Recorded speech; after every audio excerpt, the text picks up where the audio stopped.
All right, guys, today we're gonna do another unboxing and first look at a product that I might actually try and find some use for. So if you guys watched our Micro Center video, we were walking around and I don't think this part made it in, but I was like, ooh, what's this? It's like, oh, that's a pump res combo. That's neat. And I set it back on the shelf. And then one actually showed up in the mail without me even asking for it. That's okay. Corsair is a huge sponsor of ours and I have no problems taking a look at any sort of cool water cooling crap that comes my way. I'm not saying it's crap, I mean stuff. You know what I mean.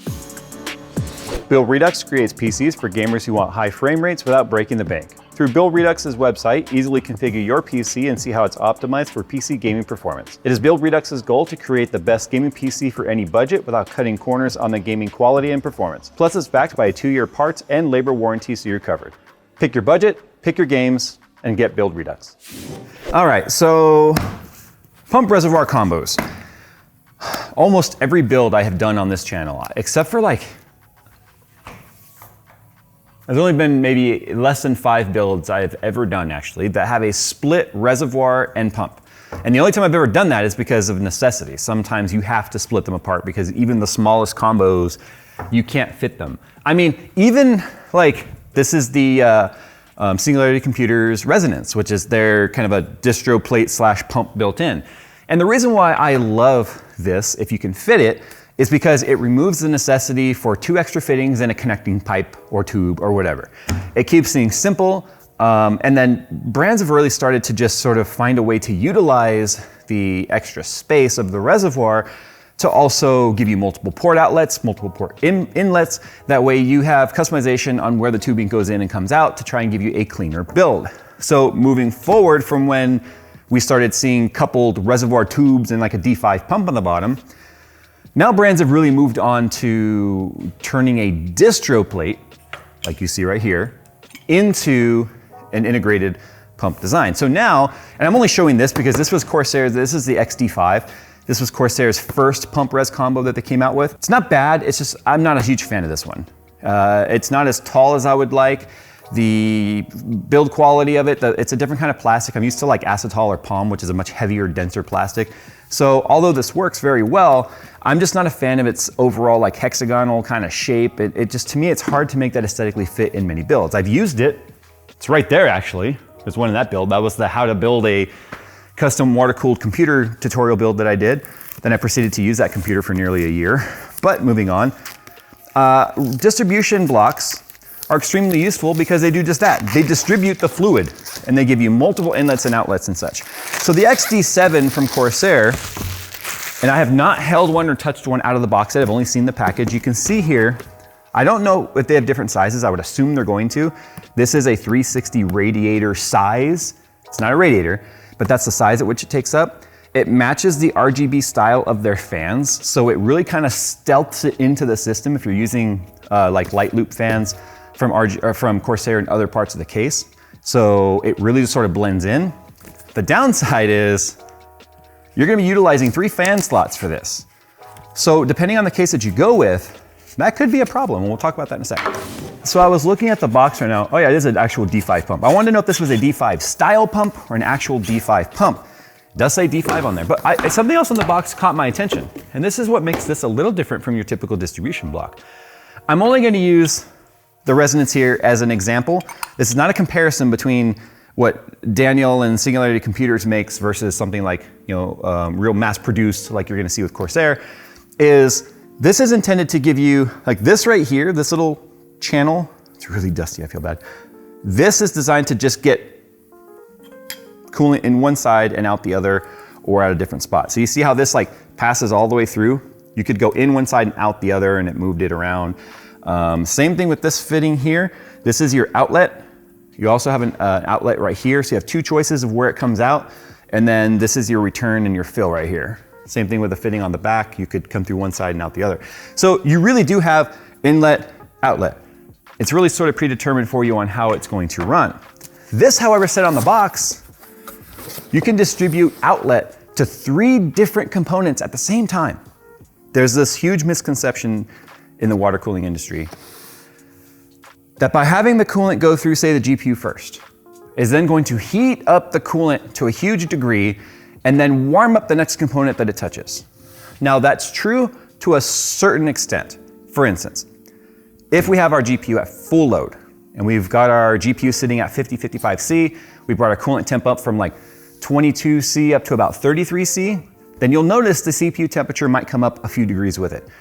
The coolant is passing over the component so quickly that it's actually not transferring heat to it because of the fact that, one, the time at which it's touching the component to warm it up is much longer than the time it takes the coolant touching a hotter part to cool it. So if this is our CPU block and this is our GPU block and our coolant goes GPU, CPU, which I often do. People think you have to go CPU, GPU, that's not true. You can go any order that you want. If our coolant temp warms up from 23C and then comes out of the GPU block at say 30C, which is realistic, about 30 to 33C, that 33C is still gonna be colder than the CPU is gonna be even at gaming load. So if our CPU is running 45, 50C, what is our coolant delta? It's colder than the CPU. So if our coolant is colder than the component, how could it warm it? Does that make sense? Now, if our CPU is sitting here perfectly idle at like 25 degrees, and we're running like say a Port Royal run or something on our GPU, which only hits GPU and then some memory, and our CPU is sitting there pretty much at like 5%, and our CPU is sitting at 25 degrees and our coolant going over it's at 30, then yes, you'll see the coolant or the component come up a couple of degrees in temperature. I hope that makes sense. The CPU, even under gaming load, sitting in the 40s or 50s, which you're gonna see in gaming conditions under water cooling, even overclocked, your coolant temp is still colder than that, which means your coolant is still picking up heat from the CPU, not transferring heat to it. What's changed is the thermal density or capacity at which the coolant has to grab from the CPU. So you might see the CPU where if the GPU wasn't loaded and the CPU was under full load, you might see it be 2 or 3C hotter than if the GPU wasn't on. Okay, so that's how that works. And I know people are gonna argue with me on that. I really don't care. The science is what it is. That doesn't change, just your understanding of it. So here's what we got right here. It looks just like a radiator. These are transparent. So if you were to put like a colored coolant or something in there, then you'd be able to see it fill up red or whatever. Now we've got rubber standoffs right here, just like you would have with the fans. And the reason for that, it won't transfer any sort of vibration from the D5 pump to the case. So here's our D5 pump. So if you were to mount it like that, we got a Corsair logo that's visible to us. We got I assume that's an inlet. Or if we mount it like this, 3 Corsair logos. And you can see the distribution block actually built into it. These are channels right there. So it's actually separated. It's not just one big open reservoir. Give me a moment to figure out what all these freaking ports are. All right, so as I showed, we've got 9 lets here. 9 lets? Well, inlet, outlet, right? So we've got 1, 2, 3, 4, 5, 6, 7, 8, or 8. I know I said 9, 8, right? 1, 2, 3, 4, 5, 6, 7, 8, 9. There's 9, because I can't count, I missed that one. What's interesting is looking at the diagram here, these 2 are not used in any of the diagrams, which makes me wonder what these 2 are. Will these just be working drain ports? Are they part of the main reservoir? Because remember, I just showed you in there, you can see the routing. There is internal routing that's gonna take place independent of the main capacity of the reservoir itself. So basically they label these 2 here as being inlet outlet for GPU, inlet outlet for CPU, inlet outlet for radiator. So for instance, the top on this side, these are inlets. So that'd be an inlet, that's an inlet.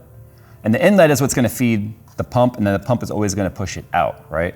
So then we've got outlets at the bottom. That's an outlet, that's an outlet. So that would mean this is going out to your GPU's inlet, and then back from the GPU into here. And then from here, it will go out to your CPU, back in from here, and then these are radiator. So this is radiator out on the top, so it's reverse, right? That's an inlet, that's an outlet. And then that would be inlet on the bottom from your rad, and then to circle back through.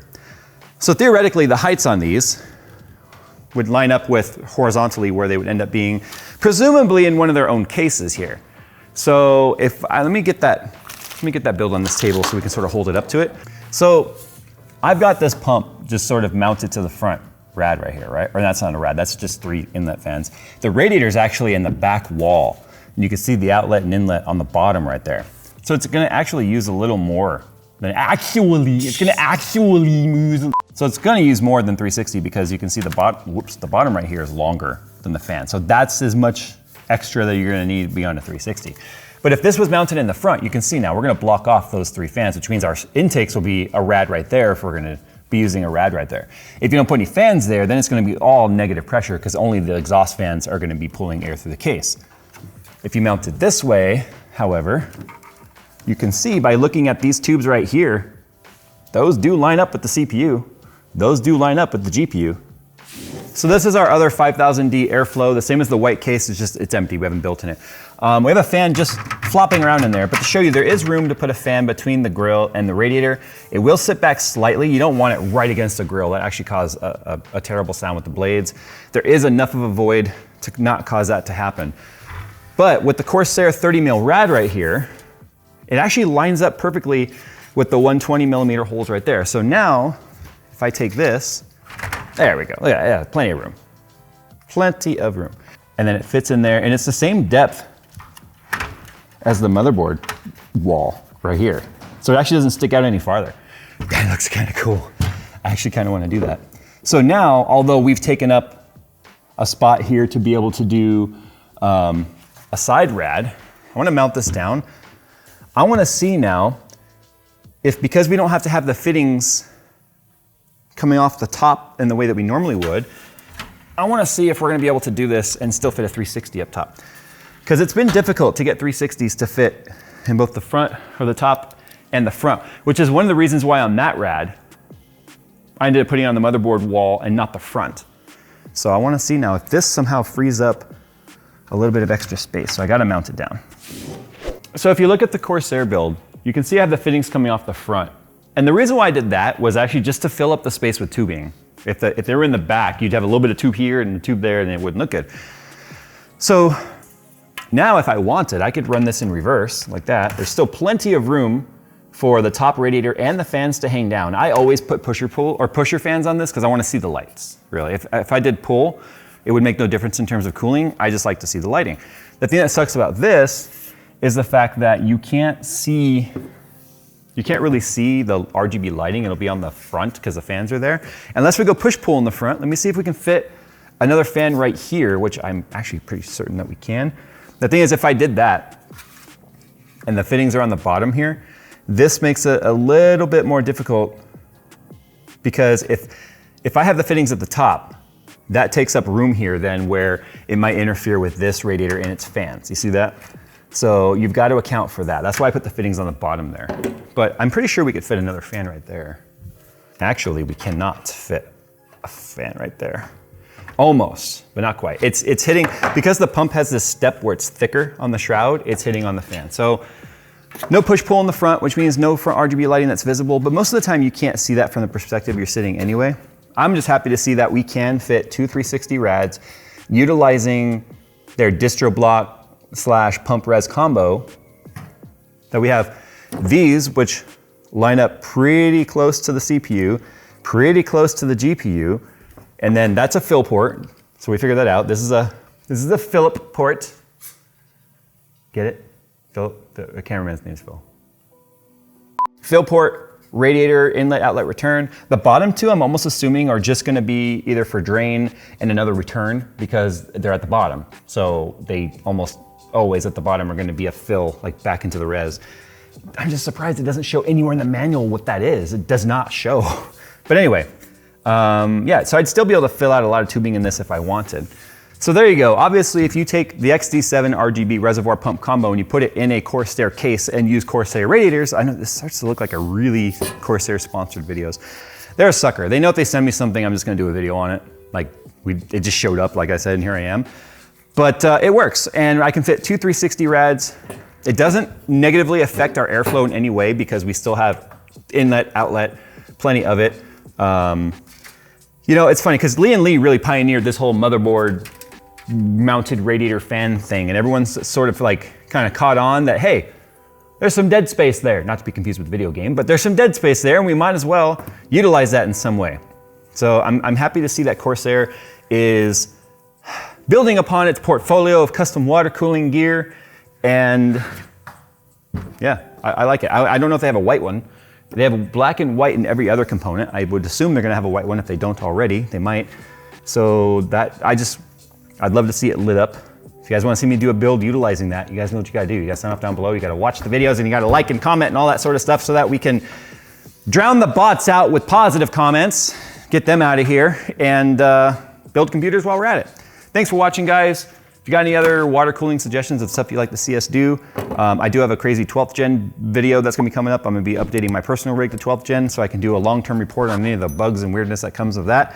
I know I'm putting myself at somewhat of a risk of incompatibilities and such with some hardware in games, but hopefully it doesn't bite me too hard. Thanks for watching, guys, and as always, we'll see you in the next one.